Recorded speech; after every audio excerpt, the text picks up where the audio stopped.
咁而家呢個咧就係叫三環弓啊。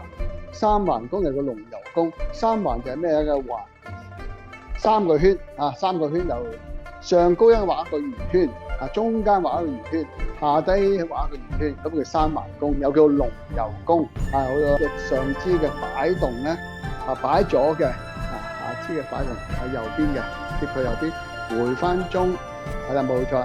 將呢個臀部啊，呢個 pat pat 呢個臀部向左右擺動，左邊、中間、右邊、中間。咁嗱，輕輕少少微曲。咁你做嗰時咧，你用擺動嗰時擺啲㗎啦。啊，回翻過嚟啊，擺動嗰時咧，你兩個合攏嘅，就唔好咁樣開腳啊，唔好做 O 型腳啊，唔好啊。咁你旋翻中間，再擺過嚟，係啦，冇錯啦。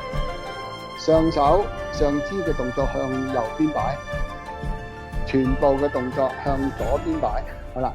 咁啊互相配合喎。咁我哋咧亦都係有分三部分嘅。點三部分咧？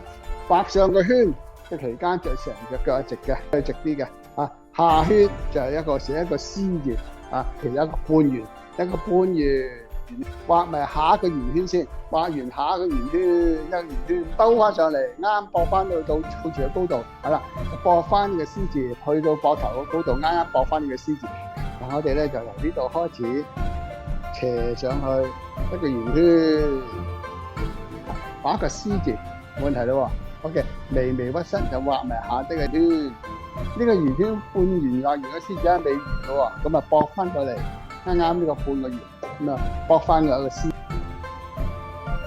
斜角位上一個圈，圓圈咯喎。OK， 半個圈一個 C 字，好啦，再嚟一個圓圈落翻去，兜翻過嚟，啊，駁翻半個 C 字，係啦，咁啊啱完啦。